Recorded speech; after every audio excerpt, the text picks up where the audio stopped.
Conferencia dictada por el venerable maestro Samael Aumbeor en la Facultad de Geología de la Universidad de San Luis Potosí, Estado de San Luis, en la República de México, el día 19 de mayo de 1976. Vamos a escuchar nosotros a este gran maestro que viene con una doctrina muy de época y de mucha trascendencia para nosotros. Con ustedes el maestro Samael Aumbeor.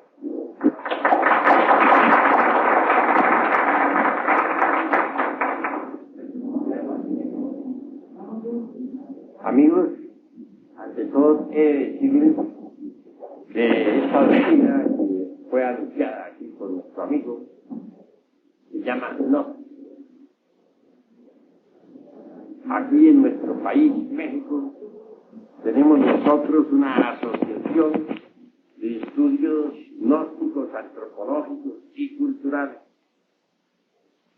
A mí me ha cabido el alto honor de enseñar la doctrina en todo nuestro país, México. Yo soy de Cotija, Michoacán. He vivido más que en ningún otro lugar en los distritos federales. He viajado también por algunos lugares fuera de nuestro país, llevando la doctrina. Y tenemos ya unos 5 millones de personas en toda la América. Dejando este preámbulo, entraremos en materia de sexología trascendental. Ciertamente podemos estudiar la sexología desde dos ángulos completamente diferentes. El uno, desde el punto de vista meramente oficial, tal como se enseña en la Universidad de Medicina, etc. El otro, desde el punto de vista gnóstico. Voy a afrontar la sexología a la luz del gnosticismo universal. Ante todo, gnosis significa conocimiento.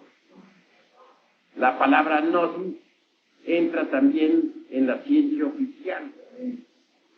Diagnosis, por ejemplo. Diagnóstico. Ven ustedes la gnosis ahí en la etimología. En todo caso, las corrientes gnósticas definizadas conocen a fondo la sexología. En nombre de la verdad debo decirles que Sigmund Freud, con su psicoanálisis, inició una época de transformaciones extraordinarias en el campo de la sexología. Sigmund Freud produjo una innovación dentro del terreno de la medicina, y eso lo saben todos los que han estudiado a Freud. Adler fue ciertamente uno de sus mejores discípulos. Discípulo de él también fue Jung y muchos otros psicólogos, psicoanalistas y parapsicólogos. El sexo en sí es el centro de gravedad de todas las actividades humanas. Alrededor del centro giran todos los aspectos sociales de la vida. Veamos, por ejemplo, un baile, una fiesta. Alrededor del sexo gira toda la fiesta. En un café gira todo alrededor del sexo. Hoy en día el sexo comienza a ser estudiado a ser estudiado por algunos sabios con propósitos trascendentales. Desafortunadamente, y es verdad, abunda mucho la pornografía. Se desvía el sexo hacia actividades meramente sensuales. Hay varias clases de sexo. Existe el sexo normal, común y corriente, existe el infrasexo y existe el suprasexo. ¿Qué se entiende por sexualidad normal? Entiéndese por sexualidad normal la actividad sexual conducente, pues, a la reproducción de la especie. La infrasexualidad es diferente y hay dos clases de infrasexuales. En materia de cábala, por ejemplo, se dice que Adán tenía dos esposas, Lilith y Nahemah. Lilith representa una de las esferas infrasexuales. Encontramos en ella los pedreristas, los homosexuales, las lesbianas, los etcétera, etcétera, etcétera. Y del lado de Nahemah encontramos nosotros los abusadores del sexo pornográfico, aquellos que se entregan de lleno, pues, a la lujuria sin frenos de ninguna especie ni control alguno. Son dos esferas de la infrasexualidad. Así pues, el sexo normal, repito, conduce a la reproducción de la especie. En cuanto al goce sexual en sí mismo, es un goce legítimo del hombre. Quienes consideran el goce sexual como un pecado, quienes lo califican con algún tabú, o quienes tienen la tendencia a considerarlo motivo de vergüenza, disimulo, etcétera, están totalmente equivocados. El goce sexual, repito, es un goce legítimo del hombre. De ninguna manera podría ser despreciado o subestimado o calificado como tabú. Se tiene derecho por naturaleza al goce sexual. Pero pasemos ahora al suprasexo, a la suprasexualidad. Incuestionablemente, la suprasexualidad es para los genios, para los hombres trascendentales, para las mujeres inefables, etc. Suprasexuales fueron un Jesús de Nazaret, un Buda, un Hermes Trismegisto, un Mahoma, un Lao Tse en China, un Quetzalcóatl para nosotros los mexicanos, un Pitágoras, etcétera. Todos podríamos entrar en el reino de la suprasexualidad. Empero, digo, para entrar en el reino de lo suprasexual, en la esfera de la suprasexualidad, se requiere primero que todo el sexo normal. El infrasexual, por ejemplo, lesbianas, homosexuales, pedreristas, masturbadores, no está preparado para entrar en el reino de la suprasexualidad. El infrasexual debe primero que todo, si es que quiere regenerarse, empezar por lograr la sexualidad normal. Una vez lograda, se puede de lleno entrar en el camino de lo suprasexual. Es difícil para los homosexuales y para las lesbianas que pertenecen a la esfera de lo infrasexual la regeneración. Hace poco vino a visitarme un sujeto homosexual. Venía de su país, Honduras. Tal hombre posee una cultura intelectual bastante amplia.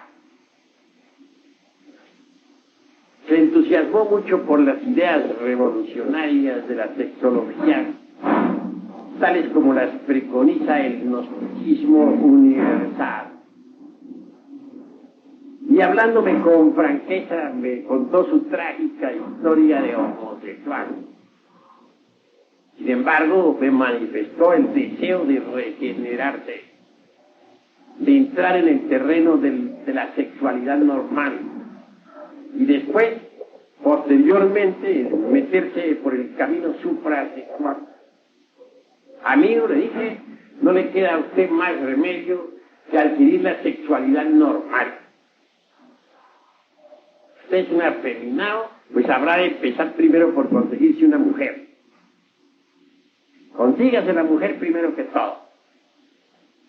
Cásese, regenérese, adquiera la sexualidad normal, vuélvase un hombre normal.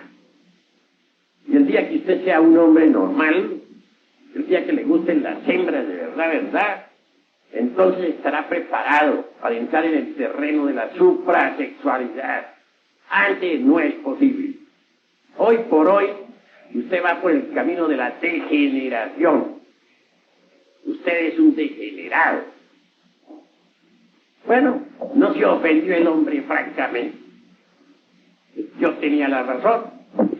Dijo que se iba a conseguir una mujer, que se iba a casar, que iba verdaderamente a tratar de volverse sexo normal, porque él deseaba algún día entrar en las esferas trascendentales de lo suprasexual. Ojalá que el amigo se regenere. Ojalá. En otra ocasión vino a mí una lesbiana. Me dijo que quería que le aconsejara, que francamente a ella le encantaban las mismas mujeres, que estaba en un problema gravísimo, que ella gastaba mucho dinero en cierta dama que había por ahí, pero que esa dama pues le estaba poniendo cuernos, como decimos. Lo cierto es que andaba la dama de sus anhelos por la calle con otras damas, claro, la provocaba a celos. Y sufría aquella lesbiana como si fuera un hombre. Exactamente, lloraba y suplicaba y me pedía consejos como si fuera un hombre. Entre paréntesis, era una vieja horrible. No se lo niego a ustedes. Yo no pude menos que mirarla con un terrible asco. Bueno, le di unos cuantos consejos. Le dije que lo mejor era que se regenerara, que se consiguiera un hombre que entrara por el camino de la sexualidad normal, etc. No sé si aquella pobre vieja se habrá pues regenerado. No parecía tener muchas ganas de regenerarse, pues estaba demasiado celosa por su dama, celosa con otras damas que acompañaban a su dama. Parecía todo un macho, ni más ni menos. Vean ustedes qué horrible es el camino de la degeneración, el camino infrasexual. Pero no solamente son infrasexuales en verdad, las lesbianas, los homosexuales, los masturbadores o periodistas. No, infrasexuales son también los abusadores del sexo. Esos que hoy tienen, que a cada instante, a cada segundo están cambiando de dama. Esos que copulan hasta 10 y 15 veces diarias. Que los hay, yo los conozco, sujetos así. Indudablemente esos son degenerados también, infrasexuales, aunque se creen muy machos. Pero de machos lo que tienen es que están degenerados. Entremos ahora en el camino pues de la sexualidad normal. La sexualidad normal en sí es hermosa. Se une el hombre a su mujer, se aman, reproducen su especie, viven una vida mesurada, etcétera. Viven, eso sí, de acuerdo con los intereses de la naturaleza, de acuerdo con la economía de la naturaleza. Cada uno de nosotros es una maquinita, y eso no lo podemos negar, que capta determinados tipos y subtipos de energía cósmica. Cada maquinita, es decir, cada uno de nosotros, después de captar esos tipos de energía cósmica o universal, las transforma tales energías automáticamente, subconscientemente, y las retransmite a las capas anteriores de la Tierra. Así que la Tierra es un organismo vivo, un organismo que vive de nosotros. No quiero decirles a ustedes que las plantas no cumplan igual función. Claro que cada planta, según su especie, capta tales o cuales tipos de vibración cósmica, que luego transforma y retransmite a las capas anteriores de la Tierra. En cuanto a los organismos de los animales, sucede lo mismo. Ellos captan tales o cuales tipos de energía que transforman y retransmiten a las capas anteriores del organismo planetario. Total, la Tierra es un organismo vivo. Nosotros nos reproducimos incesantemente con la sexualidad normal. Eso es necesario para la economía de la naturaleza. Además, el goce sexual es un goce legítimo del hombre. No es un crimen, no es un delito como suponen muchos mojigatos, muchos mentecatos, muchos fiestistas, etc. Pero hoy por hoy nosotros con nuestra sexualidad normal vivimos de acuerdo con los intereses económicos de la naturaleza. Otra cosa es la suprasexualidad. Esto es definitivo. Entrar en el terreno suprasexual es entrar ya en el camino de las transformaciones extraordinarias. Federico Nietzsche, en su obra Así hablaba Zaratustra, habla francamente del superhombre. Dice, ha llegado la hora del superhombre. El hombre no es más que un puente tendido entre el animal y el superhombre. Un peligroso paso en el camino, un peligroso mirar atrás. Todo en él es peligroso. Ha llegado la hora del superhombre. Bueno, Hitler interpretó a Nietzsche a su modo. Durante la Segunda Guerra Mundial, hasta el más insignificante policía alemán era un superhombre. Nadie se sentía chiquito en la época de Hitler en Alemania. Todos eran superhombres. Parece que Hitler, aunque con muy buenas intenciones, no supo interpretar a Nietzsche. Yo creo en el superhombre, francamente, se los manifiesto a ustedes. Pero me parece que Hitler erró el camino. Se puede llegar a la estatura del superhombre. Mas eso solamente es posible mediante la transmutación de las energías sexuales. Y esto pertenece al terreno de lo suprasexual. En todo caso, en el ser humano hay 5 centros fundamentales. Primero que todo, el intelectual, que es el que más utilizan todos ustedes para el estudio. Segundo, el emocional. Tercero, el motor, de parte superior de la espina dorsal. En cuanto al emocional, lo tenemos en el corazón. Cuarto, el centro instintivo está en la base inferior de la espina dorsal.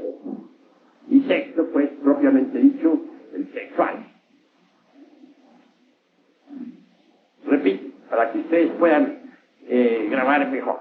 Intelectual, emocional, motor, instintivo, sexual. 5 centros. Pensé que se me conté uno más. Me pasó la medida.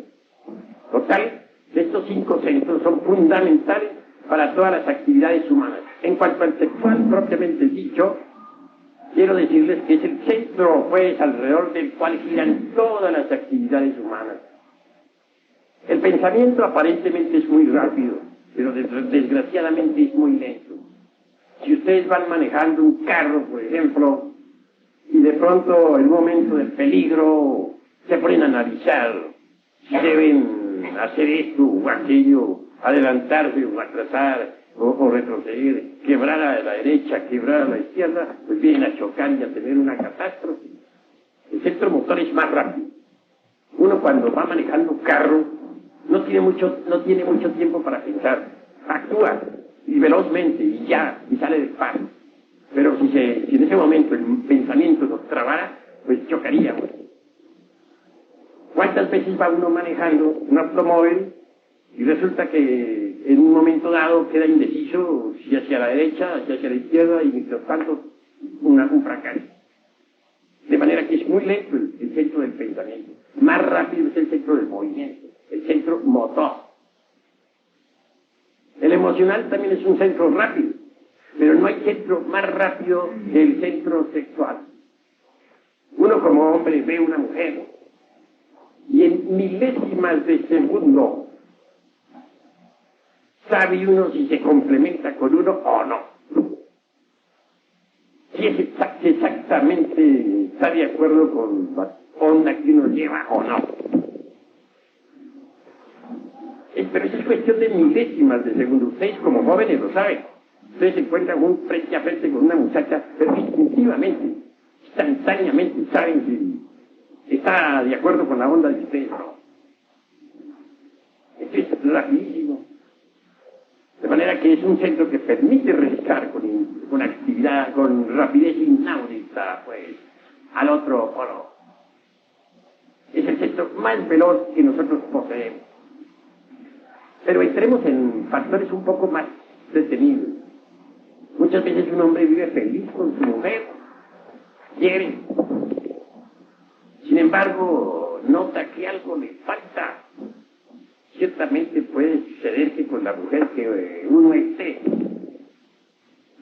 se sienta completo. Puede ser que ella llene las actividades del centro emocional, posiblemente.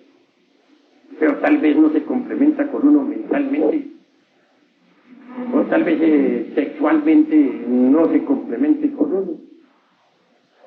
Y al encontrar uno por ahí otra dama, puede suceder que esta otra sí se complemente con uno. Y entonces viene eso que se llama adulterio. No vengo yo aquí a alabar el adulterio. En cierta ocasión por ahí había una sala donde varias adúlteras estaban dándole al vidrio. Y una de ellas, de pronto embriagada de vino, dijo: ¡vive el adulterio! Es una dama muy hermosa, entre paréntesis. No, yo no vengo a hacer alabanzas del adulterio, porque eso sería absurdo. Pero sí, veo las causas del adulterio. Muchas veces uno de las parejas no consigue complementarse en los 5 centros totalmente con el otro. Entonces, posiblemente encuentre complementación con otra persona, y de ahí deriva eso que se llama adulterio. Supongamos que emocionalmente un hombre se complementa con una mujer, pero sexualmente no.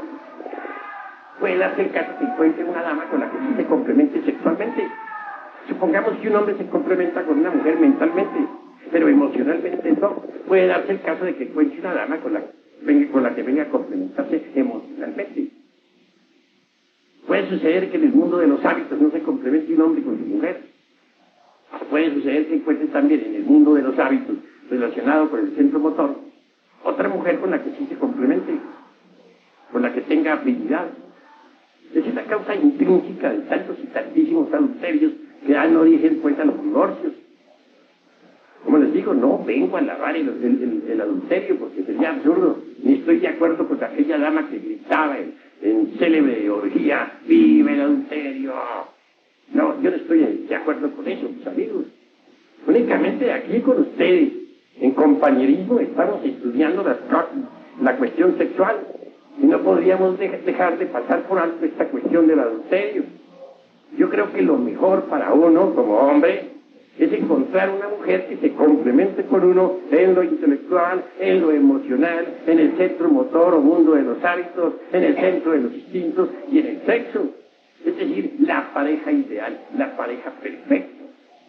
Y creo a su vez también que lo ideal para una mujer sería encontrar un hombre con el que se complementara totalmente.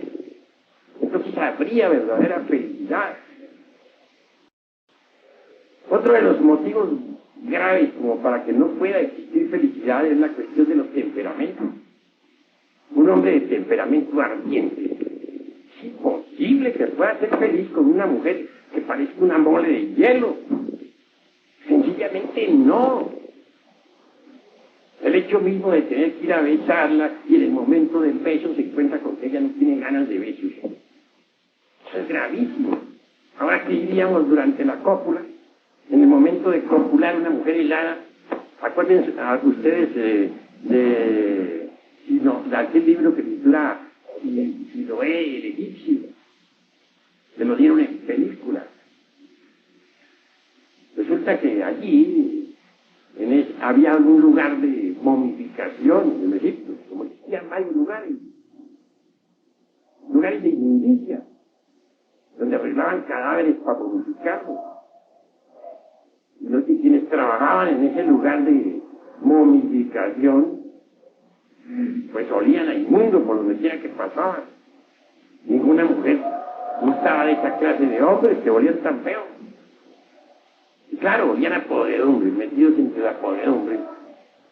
¿Saben ustedes lo que hacían esa clase de momificadores?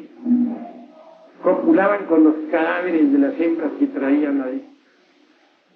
¿Les parece a ustedes muy agradable eso? Copular con difuntas. Eso sucedía en Egipto. Pues bien, ¿qué dirían ustedes de un hombre de temperamento ardiente tener que copular con una mujer de hielo, con un cadáver? Eso resulta espantosamente horrible. También es muy cierto y de toda verdad que existe el temperamento, digamos, bilioso. Gente pesada, torpe. Una mujer, por ejemplo, de carácter pesado, torpe, sin movimiento, sin ninguna clase de, sin querer casi apenas lo mínimo.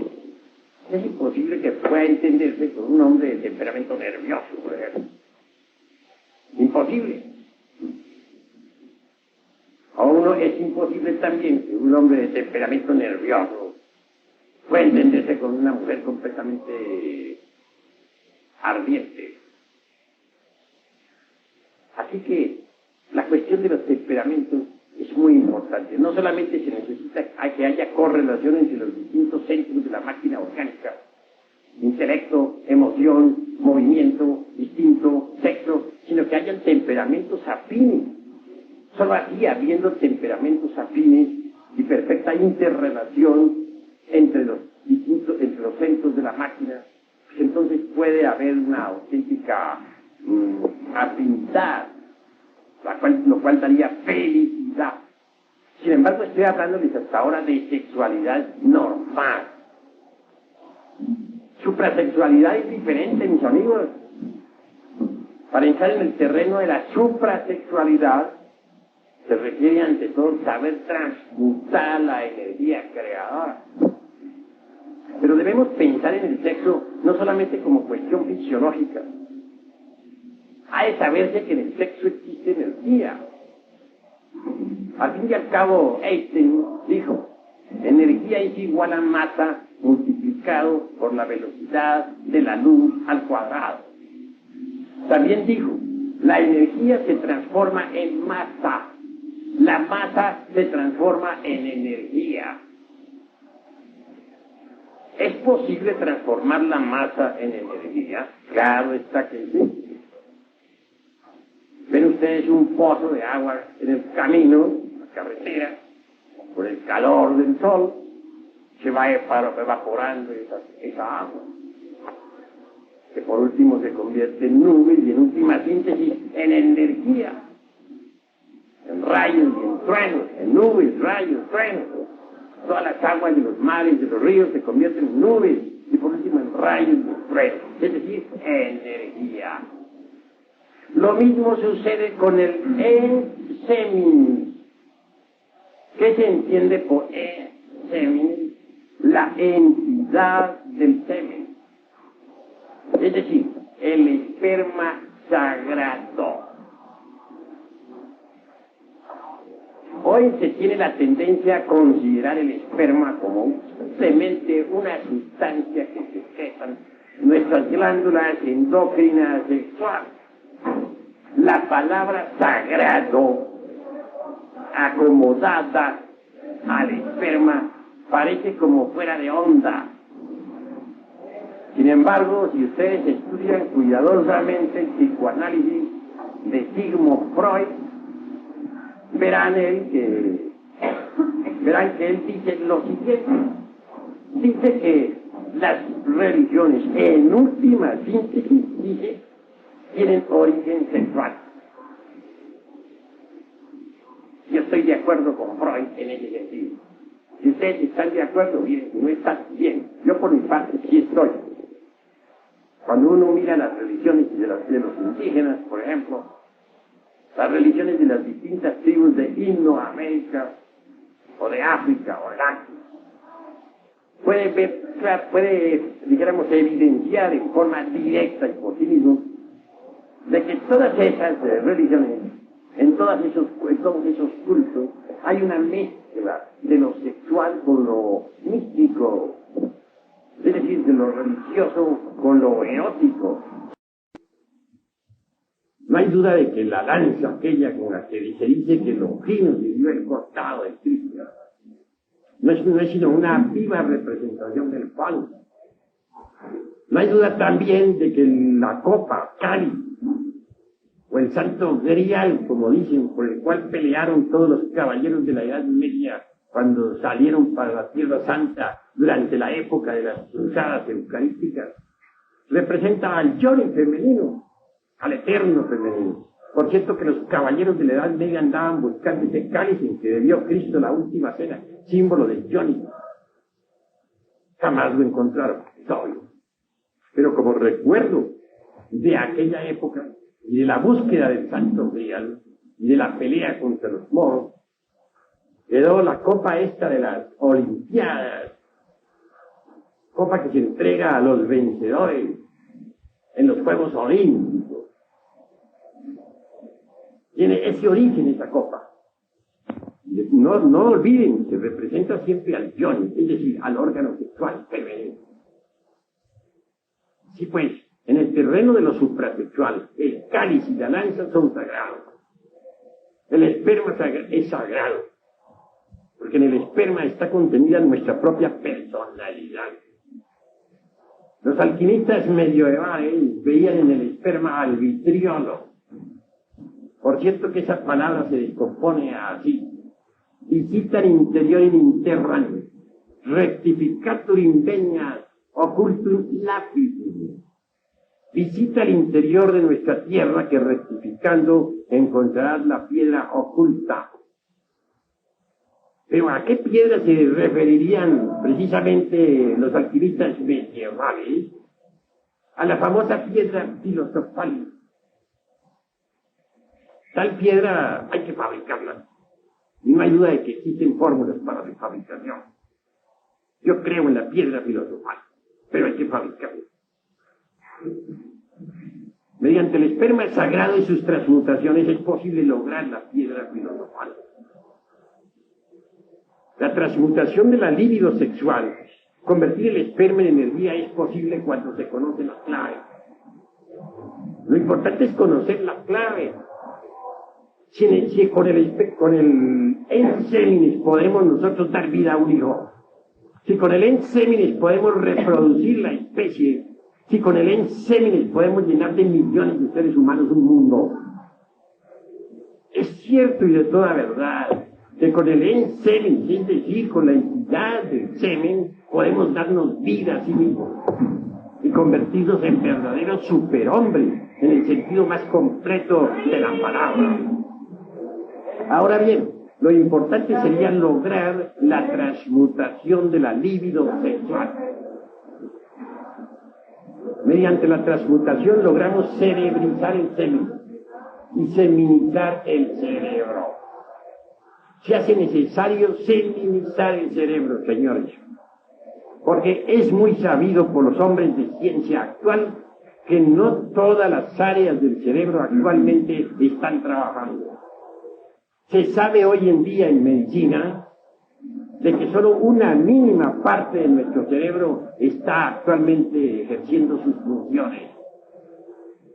Incuestionablemente tenemos muchas áreas, muchas partes del cerebro inactivas.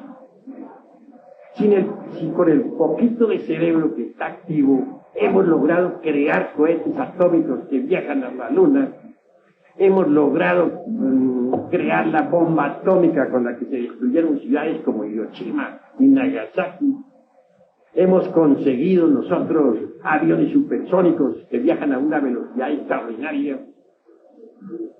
¿Qué tal si nosotros regeneráramos el cerebro? Si pusiéramos en actividad todas las partes del cerebro, si la totalidad de la masa encefálica trabajara, entonces podríamos transformar este mundo, cambiarlo, hacerlo maravilloso. Pero hay que regenerarlo, hay que seminizarlo, cerebrizar el cerebro y seminizar el cerebro. He ahí la clave. Es posible seminizar el cerebro. Los grandes músicos de antaño, un Beethoven, por ejemplo, un Mozart, un Chopin o un Liszt, fueron hombres que tuvieron el cerebro muy seminizado. Hombres que dieron a su cerebro capacidades extraordinarias, que utilizaron el mayor porcentaje de las áreas cerebrales. Sin embargo, hoy en día la cosa es muy diferente. El cerebro humano se ha degenerado demasiado y no nos damos cuenta de ello. Si estamos en medio de una pachanga contentos, si estamos de acuerdo con la última onda, si estamos en pleno rock and roll, y de pronto alguien quita el disco y pone la 9ª sinfonía de Beethoven, ¿cómo se sentirían ustedes? ¿Estamos seguros de que ustedes continuarían en la pachanga? ¿Qué harían ustedes? Claro, ustedes no irían a insultar al señor de la casa, naturalmente no, pero muy decentemente se retirarían, ¿verdad? ¿Por qué? En la Edad Media, por ejemplo, cuando el cerebro todavía no se había degenerado tanto como ahora, la cosa era distinta, se bailaba al compás, pues puro ballet, al compás de la música clásica. En plena comida estaban los músicos haciendo vibrar las más deliciosas sinfonías. De moda estaba Beethoven y Mozart, Chopin y Liszt. Eso era en la Edad Media, señores. Pero ahora no estamos en la Edad Media. Y ahora nos salen con una música de esas. En plena pachanga sencillamente nos despedimos y goodbye, nos vamos. Claro. ¿Por qué? Porque nos aburrimos. ¿Y por qué nos aburrimos? Somos analíticos. Aquí estamos para analizar. Sencillamente porque el cerebro está degenerado. Ya hay ciertas áreas que ya no pueden apreciar la buena música. ¿Y por qué se ha degenerado el cerebro? Se ha degenerado sencillamente porque nosotros durante varios siglos hemos estado extrayendo de nuestro organismo la entidad del cerebro. No la hemos extraído únicamente para dar vida a nuevas criaturas. No, la hemos extraído porque nos ha gustado, es un gran placer. Eso es todo. Por eso nos hemos dado gusto en la lujuria, en lechos de placer, gozando a lo lindo. Pero el Paganini ha sido el cerebro. Ese es el que ha tenido que pagar el pato. Ahora sucede que muchas áreas no están trabajando. Es posible sí regenerarlo, pero para regenerarlo hay que transmutar la entidad del semen, convertirla en energía. Solo así podríamos cerebrizar el semen. Lo que faltaría aquí en esta plática es decir cómo. Yo tendré mucho gusto en explicarles un artificio muy singular que los alquimistas medievales enseñaban a sus discípulos. El artificio que voy a enseñarles a ustedes también lo enseñaron hombres de ciencia modernos como Brown Schwab en Estados Unidos. Lo enseñó el doctor Krugheller, médico coronel de nuestro ejército glorioso mexicano. Lo enseñó también Jung, y lo enseñan las escuelas asiáticas del tantrismo oriental. No es una cosecha mía particular, yo la he aprendido de todos esos sabios y a su vez yo se la comunico a ustedes. No como un artículo de fe o como un dogma inquebrantable, no, si ustedes quieren aceptarlo, acéptenlo, si no lo quieren aceptar, no lo acepten. Muchas escuelas lo han aceptado, muchas escuelas lo han rechazado. Cada cual es libre de pensar como quiera. Yo únicamente les doy mi modesta opinión. El artificio consiste en esto: conexión del lingam yoni. Lingam, ya saben ustedes cuál es el lingam, el palo. Yoni, ya saben que es el útero o eterno femenino, el órgano sexual de la mujer. Sin la eyaculación de la entidad del ser.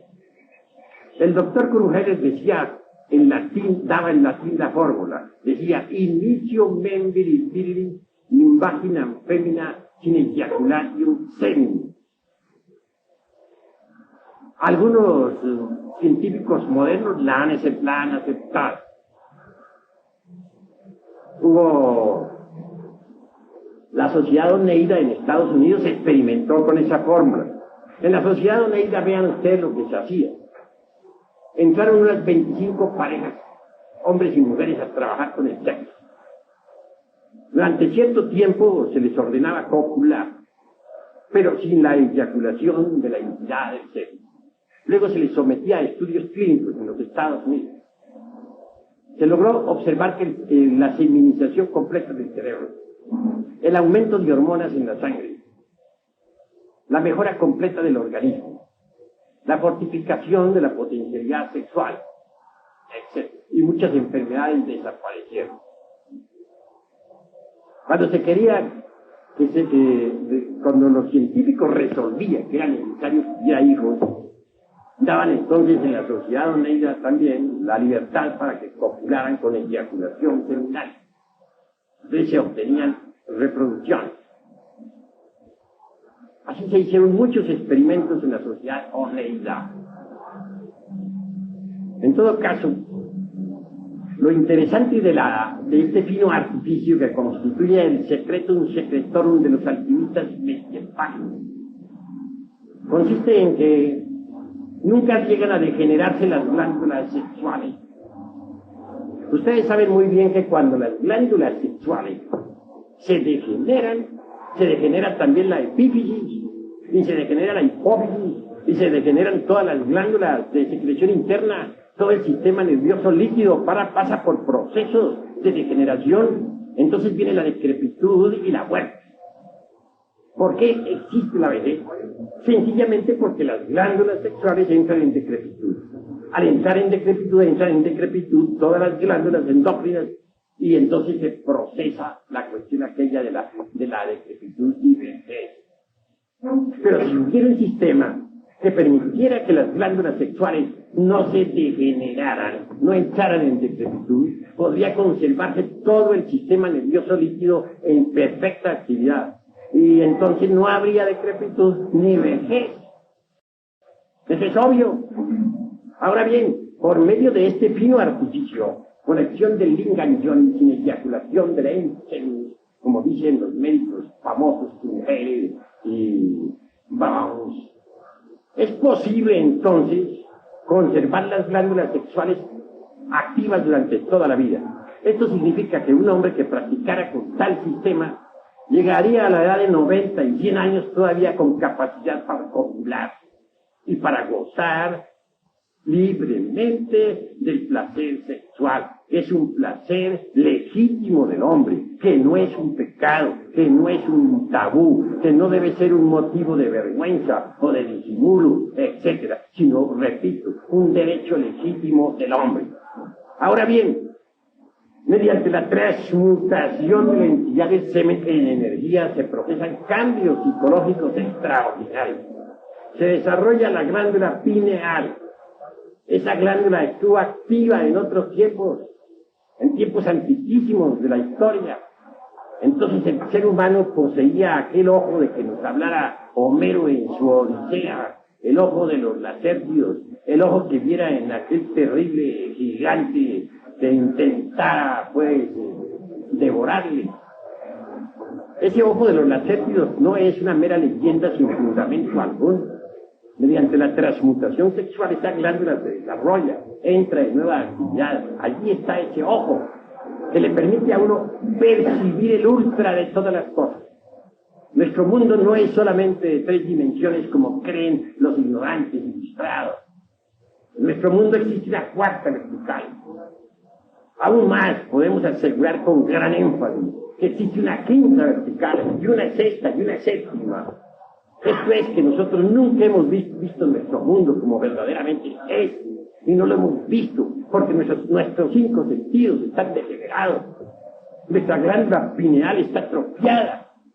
Existen otros sentidos en nosotros que están completamente degenerados y que son de percepción, pero que están degenerados. Si los lográramos regenerar, podríamos percibir el mundo como es, con sus 7 dimensiones. Así que la cruda realidad de los hechos es que mediante la transmutación sexual se puede regenerar la pineal y los otros sentidos que se hayan atrofiado. Así tendríamos acceso a un mundo de conocimientos extraordinarios. Así tendríamos acceso a las dimensiones superiores de la naturaleza y del cosmos. Así podríamos ver, oír, tocar y palpar las grandes realidades de la vida y de la muerte. Podríamos aprehender, capturar todos los fenómenos cósmicos en sí, tal cual son, y no como aparentemente son. Transmutación es la clave. Cambiar el esperma, modificarlo en energía. He ahí lo fundamental. Ha llegado pues la hora de comprender todo esto a fondo, integralmente. Si un hombre se propusiera cumplir con esa fórmula tan sencilla, con ese artificio que nos enseñara Brown, que nos enseñara Kruger y que nos enseñaran los alquimistas medievales, podría decirles a ustedes con gran énfasis y absoluta seguridad que este hombre a la larga se transformaría en un superhombre. Todos sentimos la necesidad de cambiar, de convertirnos en algo diferente. Esto es si no somos reaccionarios, porque el conservador y el retardatario no desea cambiar. Pero cuando uno es revolucionario de verdad, uno quiere ser distinto, uno quiere cambiar fundamentalmente, transformarse en algo distinto, convertirse en un superhombre, hacer de la doctrina de Nietzsche una realidad. Es posible cambiar mediante la transmutación sexual. La fuerza sexual nos puso sobre el tapete de la existencia y esto no me lo pueden ustedes negar. Nosotros existimos, vivimos, gracias a que tuvimos un padre, gracias a que tuvimos una madre. En última síntesis, la raíz de nuestra propia vida es la cópula de un hombre y de una mujer. Ahora bien, si la fuerza sexual, si la energía del sexo tuvo poder para ponernos sobre el tapete de la existencia, es obvio que es la única que tiene autoridad de verdad para transformarnos radicalmente. En el mundo hay muchas ideologías, en el mundo hay muchas creencias, y cada cual es libre de creer en lo que le dé la gana. Pero la única fuerza que tiene autoridad para transformarnos fue la que nos creó, la que nos puso sobre el tapete de la existencia. Me refiero en forma enfática a la fuerza sexual. Aprender a manejar esa energía maravillosa del sexo significa hacerse amo de la creación. Cuando el esperma sagrado se transforma en energía, se provocan cambios psicosomáticos extraordinarios. Bien sabemos nosotros lo que son esos vasos hormonales de nuestras gónadas, cómo trabajan, cómo pasan las hormonas de vaso en vaso, cómo por último a lo largo de los cordones espermáticos llega hasta la próstata. Bien sabemos lo valiosa que es la próstata. Allí se producen las más grandes transformaciones de la entidad del ser. Y las hormonas, por último, entran en el torrente sanguíneo. La palabra hormona viene de una raíz griega que significa ansia de ser, fuerza de ser. Las hormonas han sido estudiadas por nuestros hombres de ciencia. Son maravillosas. Las hormonas sexuales, por ejemplo, entrando en el torrente sanguíneo, realizan prodigios.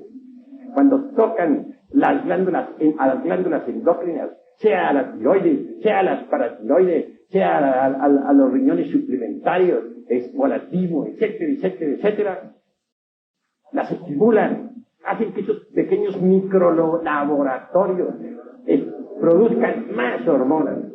Y esas hormonas producidas por todas las glándulas en general enriquecen el torrente sanguíneo en forma extraordinaria.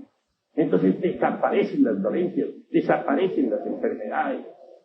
Desgraciadamente hoy por hoy, el esperma que es preparado por las gónadas y que luego sube o asciende hasta la próstata, es desgraciadamente despilfarrado, ni siquiera se le deja descomponer a los famosos zoospermos y las hormonas, cuando ya se les tira fuera del organismo, cuando se les arroja.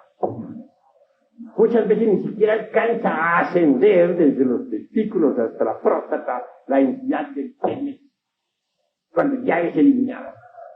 En cuanto a los masturbadores, ¿qué diremos? ¿Quién saben ustedes lo que es el vicio de la masturbación? Cuando alguien se masturba, indudablemente está cometiendo un crimen contra la natura. Después de que se ha eyaculado la entidad del semen, crea cierto movimiento peristáltico en el palo. Esto lo sabe cualquier hombre.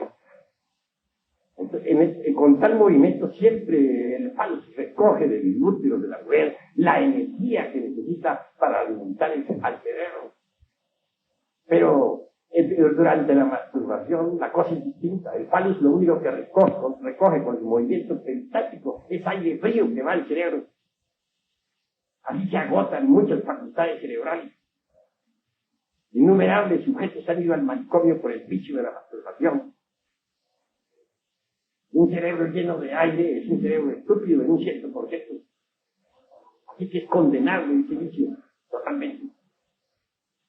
Distinto es si se transmuta el esperma sagrado en energía, pero esto solamente es posible durante la cópula, evitando pues a toda costa la eyaculación del semen. Porque como dijera los mejores sabios medievales, dentro de él se encuentra todo el espíritu del fuego, es decir, la entidad ígnea del fuego. Enriquecer la sangre con hormonas no me parece un delito.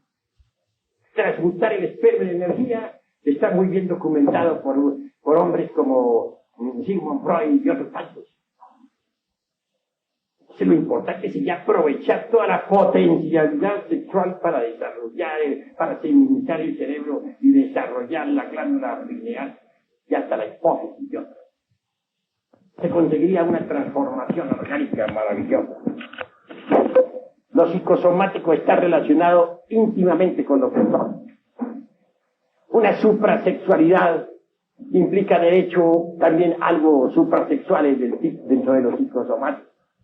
Por eso diría yo a ustedes con entera realidad que suprasexuales fueron, por ejemplo, hombres como un Hermes Trismegisto, o como Quetzalcóatl, o como el Buda, o como Yeshua Ben Pandirá, que no es otra cosa sino el gran Kabil Jesús.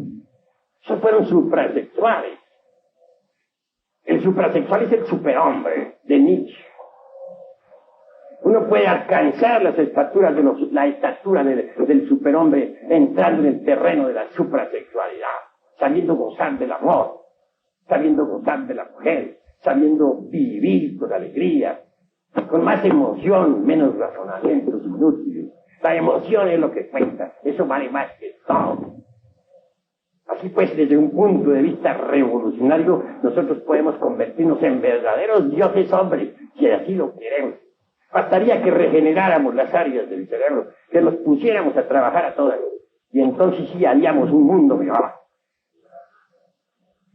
En todo caso, creo, y es indispensable saber que la clave dada para la transmutación significa también la clave para la regeneración. Los sabios de la antigüedad nos hablaron de un fuego solar que existe siempre en toda materia orgánica e inorgánica. Ese fuego naturalmente está encerrado en cuanto al hombre en su sistema seminal. Entonces, no se trata naturalmente de un fuego meramente físico.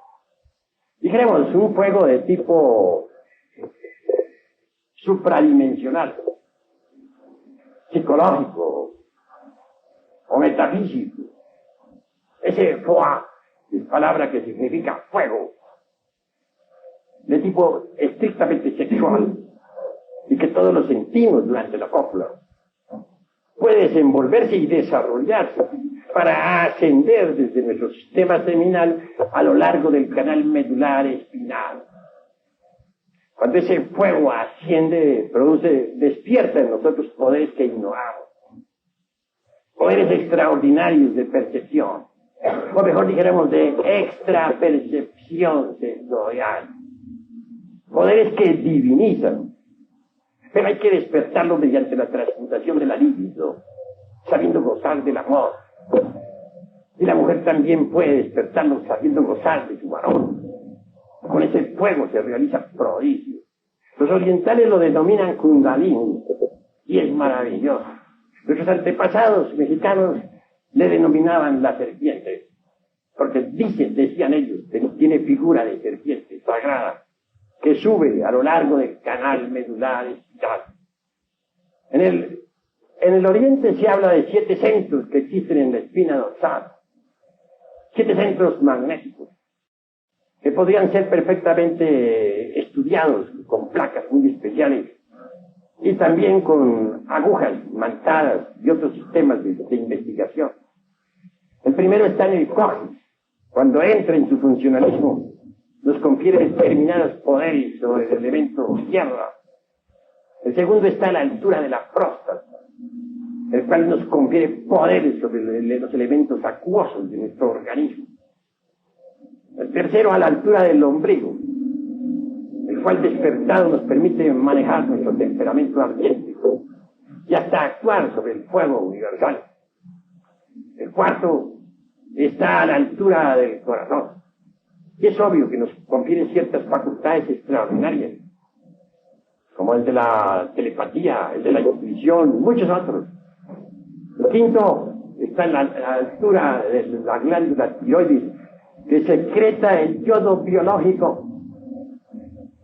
Nos confiere cierto poder psíquico extraordinario, la llamada clariaudiencia, el poder para escuchar los sonidos del ultra. El sexto a la altura del entrecejo, que nos da el poder para poder percibir también las dimensiones superiores de la naturaleza y del cosmos. Y el séptimo a la altura de la glándula pineal, que nos da el poder para ver por sí mismos los misterios de la vida y de la muerte.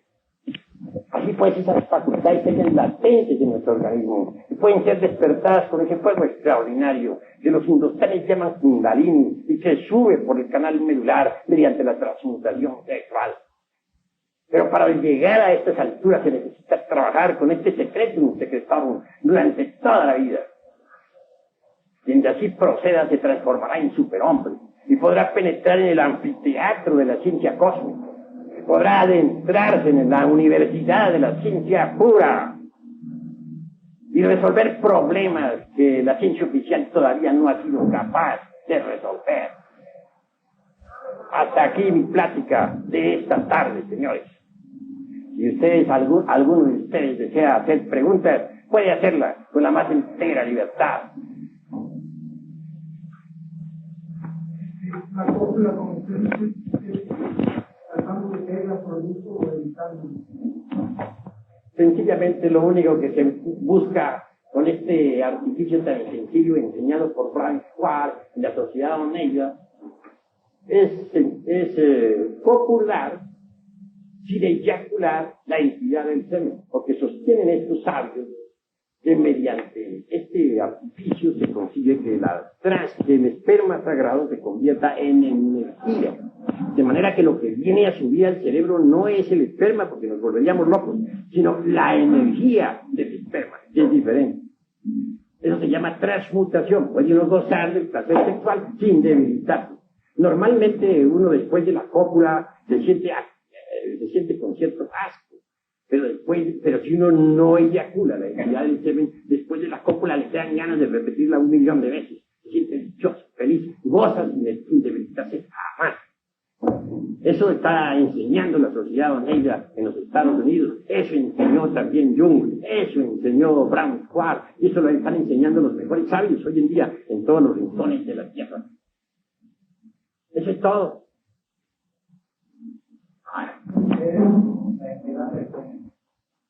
Bueno, cuando se habla de la entidad del semen, nos referimos en forma concreta, exacta, al esperma sagrado, al semen en sí mismo.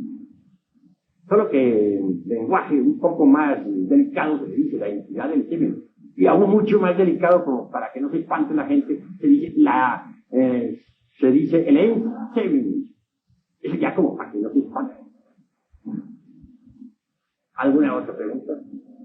A los chicos que llamamos comúnmente masoquistas, ¿entre qué tipo de sexualidad podemos clasificar? Pues el masoquista tiene cierta similitud con el sádico.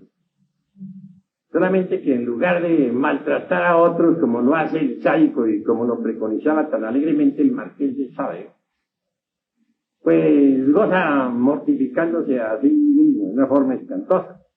Ciertamente es un infrasexual. Pertenecería, de hecho, a la esfera infrasexual del vivir, hablando en el lenguaje de los antiguos sabios. ¿Alguna otra pregunta?